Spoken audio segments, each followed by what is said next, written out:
Okay, this is the last chapter for this week. The name of this chapter is On the Dark Path, and this is chapter 14.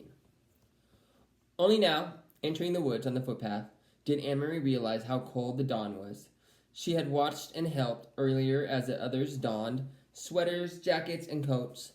She had peered into the night, following them with her eyes as they moved silently off, bulking in the garments, blankets in their arms.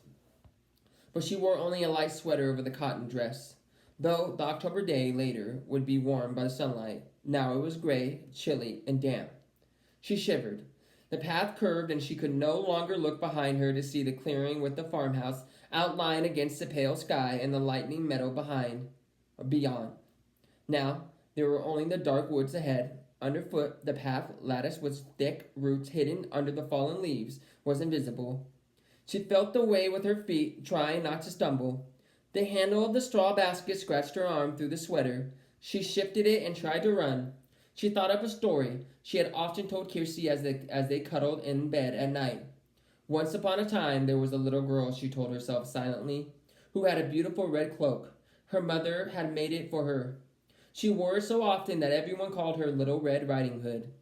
Kirsty would always interrupt there. Why was it called a Red Riding Hood? Kirsty would ask. Why didn't they just call her Little Red Cloak?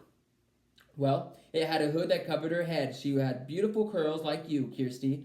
Maybe someday Mama will make you a coat with the hood to cover your curls and keep you warm. But why? Kirsty would ask. Was it a riding hood? Was she riding a horse? Maybe she had a horse that she rode sometimes, but not in this story. Now stop interrupting every minute. Anne-Marie smiled, feeling her way through the dark, remembering how Kirsty always interrupted stories to ask questions. Often she wanted to make the story last longer. The story continued. One day, the little girl's mother said, I want you to take a basket of food to your grandmother. She is sick in bed. Come, let me tie your red cloak. The grandmother lived deep in the woods, didn't she? Kirsty would ask. In the dangerous woods, where wolves lived. Anne-Marie heard a small noise, a squirrel perhaps, or a rabbit scampering nearby. She paused, stood still in the path, and smiled again. Kirsty would have been frightened. She would have grabbed Anne-Marie's hand and said, "A wolf!" But Anne-Marie knew that these woods were not like the woods in the story. There were no wolves or bears or tigers, none of the beasts that populated Kirsty's vivid imagination. She hurried on. Still, they were very dark, these woods. Anne-Marie had never followed this path in the dark before. She had told her mother she would run, and she tried. Here the path turned. She knew the turning well, though it seemed different in the dark. If she turned to the left, it would take her to the road, out where it would be lighter, wider, and more traveled, but more dangerous, too. Someone could see her on the road. At the time of the dawn, only other fishermen would be on the road, hurrying to their boats for the long day at sea, and there might be soldiers. She turned to the right and headed deeper into the woods. It was why Mama and Peter had needed to guide those who were strangers here, the Rosens and the others. A wrong turn would have taken them into danger. So Little Red Riding Hood carried the basket of food and hurried through the woods. It was a lovely morning and the birds were singing. Little Red Riding Hood sang too, and she walked. Sometimes she changed that part of the story, telling Kirsty sometimes it was raining or even snowing in the woods. Sometimes it was evening with long, frightening shadows, so that Kirsty, listening, would snuggle closer to wrap her arms around Anne-Marie. But now, telling it to herself, she wanted sunlight and birdsong. Here the path widened and flattened. It was a place where the woods opened on one side and the path curved beside a meadow at the edge of the sea. Here she could run, and she did. Here, in daylight, there would be cows in the meadow, and on summer afternoons, Anne-Marie would always stop by the fence and hold out handfuls of grass, which the curious cows could take with their rough tongues. Here, her mother had told her, Mama would always stop too as a child walking to school. Her dog, Trophius, would wriggle under the fence and run about in the meadow, barking excitedly, trying to chase the cows who always ignored him. The meadow was empty now, and colorless in the half-light. She could hear the churning sea beyond and see the wash of daylight to the east over Sweden. She ran as fast as she could, searching with her eyes for the place ahead where the path would re-enter the woods in its final segment, which led to town. Here, the bushes were overgrown, and it was difficult to see the path here. but she found the entrance. Beside the high blueberry bushes, how often she had stopped here in the late summer to pick a handful of sweet berries. Her hands and mouth would be blue afterward. Mama always laughed when she came home. Now it was dark again, as the trees and bushes closed around her, and she had to move more slowly through the still. I can't read. Slowly through, she still tried to run. Sorry, guys. Anne-Marie thought of Mama, her ankle so swollen and her face so pained. She hoped Mama had called the doctor by now. The local doctor was an old man, brisk and businesslike, through with kind eyes.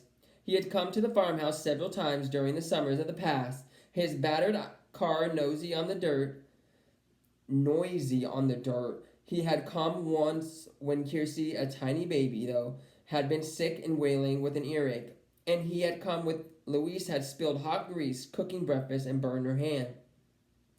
Anne-Marie turned again as the path divided once more. The left fork would take her directly to the village. It was the way they had come from the train, and the way Mama had walked to school as a girl. But Anne-Marie turned to the right, heading now towards Harborside, where the fishing boat lay at anchor. She had often come this way before, too, sometimes at the end of the afternoon to pick out the Ingeborg, Uncle Hendrik's boat from the Minnie returning, and to watch him and the helpers unload the day's catch of slippery, shimmering herrings still flopping in the containers. Even now, with the boats in the harbor ahead, empty of fish preparing to leave for today's fishing, she could smell the oily, salty scent of herring which always remained in the air here. It wasn't far now. It was getting lighter. She ran almost as fast as she had run at school in the Friday foot traces. Almost as fast as she had run down the Copenhagen sidewalk on the day that the soldier had stopped her with the call of, "Halt!" Anne-Marie continued the story in her head. Suddenly, as the Little Red Riding Hood walked through the woods, she heard a noise. She heard a rustling in the bushes. "A wolf," Kirsty would always say, shivering with fearful delight. "I know it's going to be the wolf." Anne-Marie always tried to prolong this part, to build up the suspense and tantalize her sister. She didn't know what it was. She stopped on the path and listened. Something was following her in the bushes. Little Red Riding Hood was very, very, very frightened. She would stop, would stay silent for a moment, and beside her in the bed she could feel Kirsty holding her breath. Then Anne-Marie go on in a low, dread-filled voice. She heard a growl. Anne-Marie stopped suddenly and stood on the path. There was a turn immediately ahead. Beyond it, she knew as soon as she rounded the turn, she would see the landscape open to the sea. The woods would be behind her there, and ahead of her would be the harbor, the docks, and the countless fishing boats. Very soon it would be noisy there, with engines starting, fishermen calling to one another, and gulls crying. But she had heard something else. She heard bushes rustling ahead. She heard footsteps, and she was certain it was not her imagination. She heard a low growl. Cautiously, she took a step forward, and another. She approached the turn in the path, and the noises continued. Then they were there, in front of her, 4 armed soldiers. With them, straining at taut leashes, were 2 large dogs, their eyes glittering, their lips curled. Alright, guys. That's the end of chapter 14. That is your last video this week. Make sure that you answer the 3 questions. Aiden, 3 questions this week. All right, you guys are doing great. Keep up the great work. We're almost done with this stuff. If you have any questions, please don't hesitate to reach out to me. All right, I will see you at the meeting on Thursday.